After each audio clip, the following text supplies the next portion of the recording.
Shalom, bien-aimé dans le Seigneur, c'est l'apôtre Bertrand Kisangou, ouvrier du Seigneur Jésus-Christ.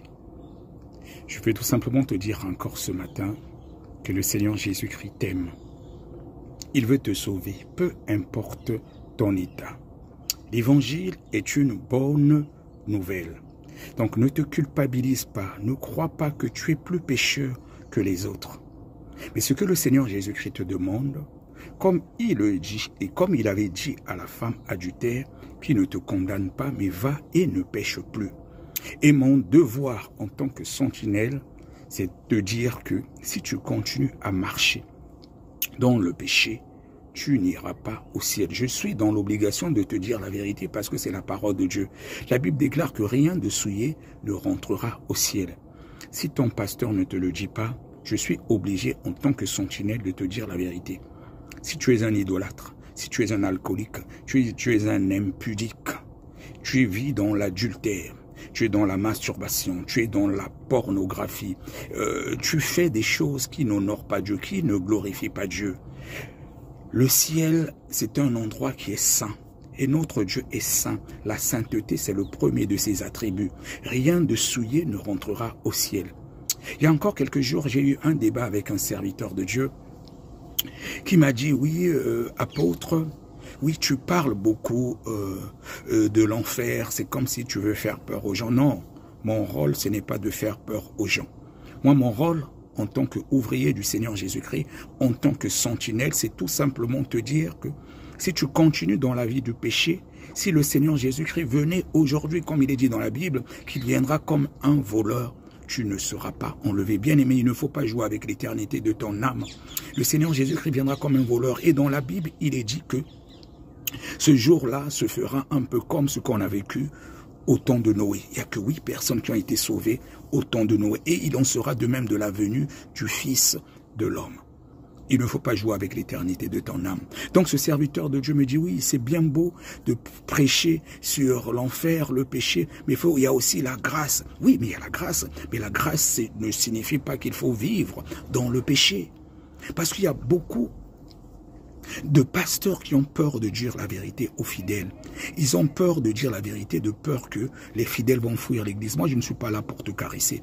Moi, je suis un ouvrier du Seigneur Jésus-Christ, un ambassadeur du Seigneur Jésus-Christ, ambassadeur du royaume des cieux. C'est pour te prêcher la bonne nouvelle. Oui, le Seigneur Jésus-Christ t'aime, peu importe ton état. Mais il ne faut pas continuer à vivre dans le péché. La grâce ne signifie pas de vivre dans le péché. Lorsque tu as encore du mal, oui, il y a des gens qui me contactent, oui, j'ai du mal à laisser la masturbation. Il y a beaucoup même de serviteurs de Dieu qui se masturbent. Et même toi qui m'écoutes, si le Seigneur Jésus-Christ vient te surprendre dans ta masturbation, tu n'iras pas au ciel. Parce que quand tu te masturbes, tu ouvres les portes, tu couches avec des entités. Et après, tu es surpris que les choses ne vont pas dans ta vie. C'est le chômage, tu as des problèmes de finances et tout. Et parce que ça bloque, parce que quand tu te masturbes, cette sémence-là est récupérée par des entités, parce que tu fais de l'amour avec une entité. Oui, il y a des mariages spirituels qui se créent même dans la masturbation. Et tu as des enfants spirituels, des démons qui sont nés dans un autre monde. Et ces enfants-là qui te réclament, tu crois que c'est quelque chose d'anodin? Non, il ne faut plus le faire. Si tu te masturbes encore, évite de le faire. Et la meilleure des façons pour éviter de se masturber, mais ne regarde pas des choses qui ne glorifient pas Dieu.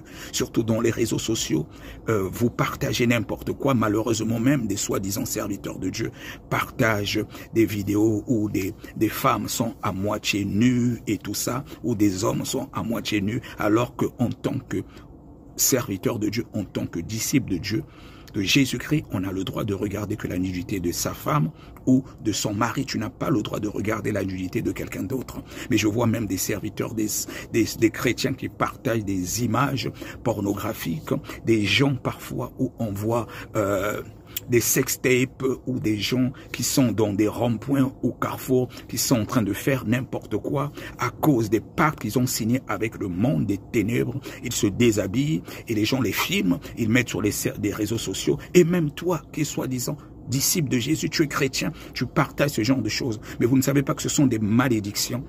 Vos âmes sont récupérées, c'est fait à dessein. Un enfant de Dieu ne doit pas regarder n'importe quoi. L'œil là, l'œil est une grande porte. C'est une grande porte d'entrée. On ne doit pas regarder n'importe quoi quand on est disciple de Jésus.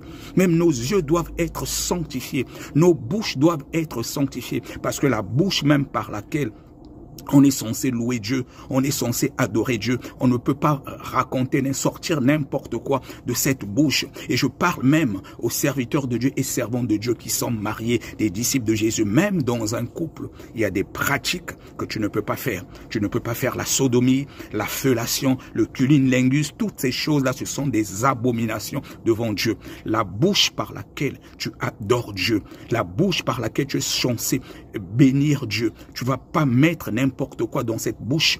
La bouche, elle est faite pour manger. Il y a des endroits où tu dois faire certaines choses. Un serviteur de Dieu, un disciple de Jésus ne peut pas faire la fellation. Il ne peut pas faire le cunnilingus. Ce sont des abominations. La sodomie, ce sont des abominations devant Dieu. Tout ça, ça souille même le lit conjugal. Tu es marié, tu es un disciple de Jésus. C'est des choses que tu ne dois pas faire.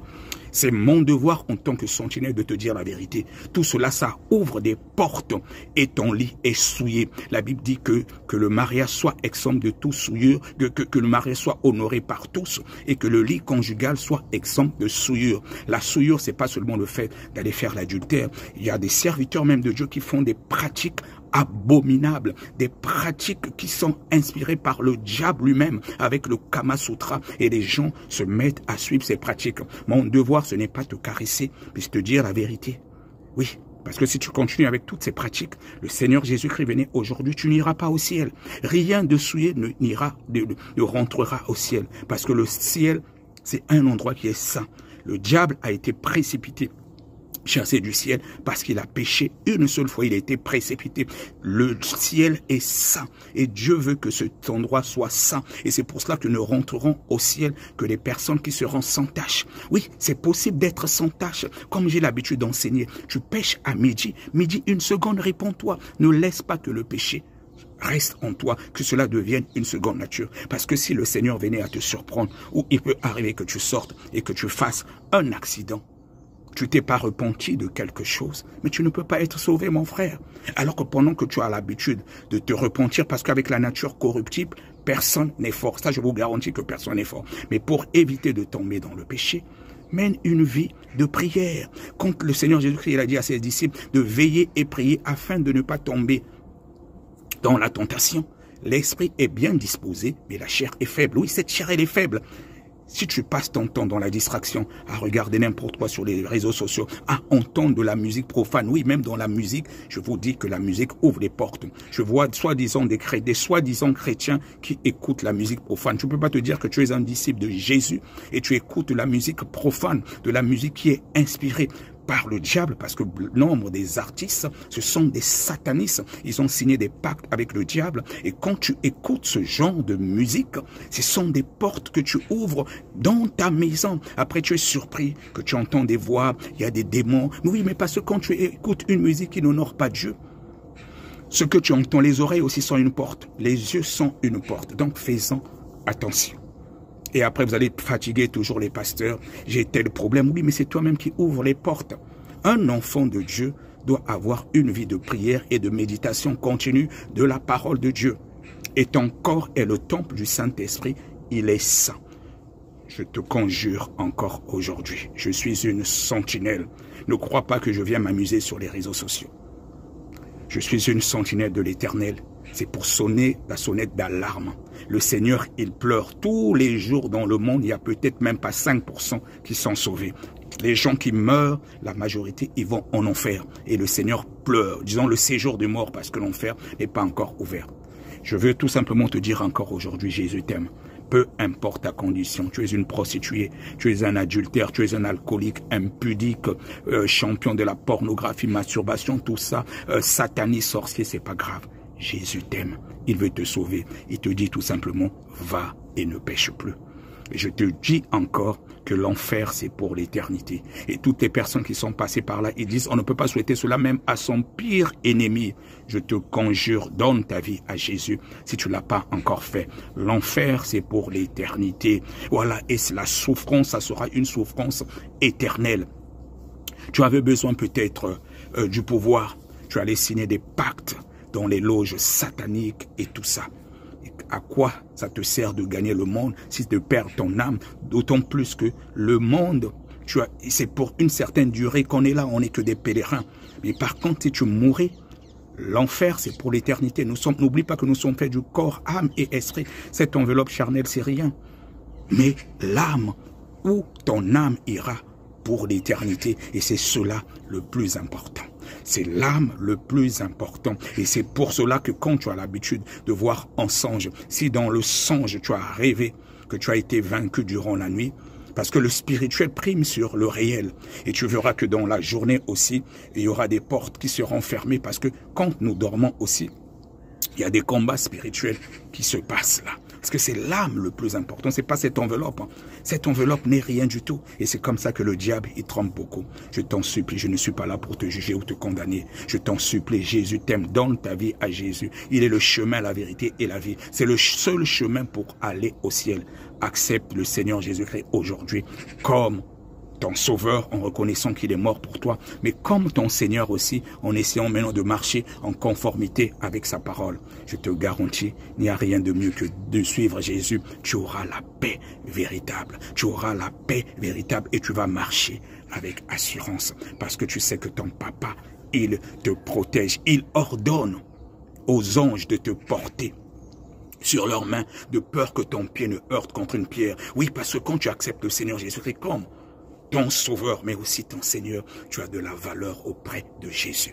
Il te protège, tu es escorté plus que même un président de la République. Et comme j'ai l'habitude de dire, quand tu as Jésus, tu es une excellence. Tu es un ambassadeur du royaume des cieux. Tu n'as peur de rien. Tu peux dormir avec assurance. Tu peux manger avec assurance. Parce que les anges, ils sont là. Ils te protègent. Je voulais encore te dire ce matin que Jésus t'aime. Donne ta vie à Jésus. Tu ne vas pas le regretter. L'évangile, c'est la bonne nouvelle. Le Seigneur Jésus, quand il a commencé son sacerdoce, il a dit que l'Esprit du Seigneur est sur moi parce qu'il m'a oint pour annoncer une bonne nouvelle aux pauvres, pour rendre libres les opprimés, délivrer les captifs.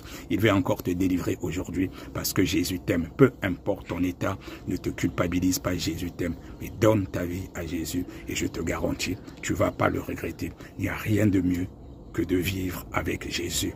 On a de l'assurance. Je suis fier de mon Jésus et c'est pour cela que je le témoigne. Je crie haut et fort et pour rien au monde, je veux me séparer de mon Jésus. Sois richement béni. Apôtre Bertrand Kisongo, ouvrier du Seigneur Jésus-Christ. Shalom.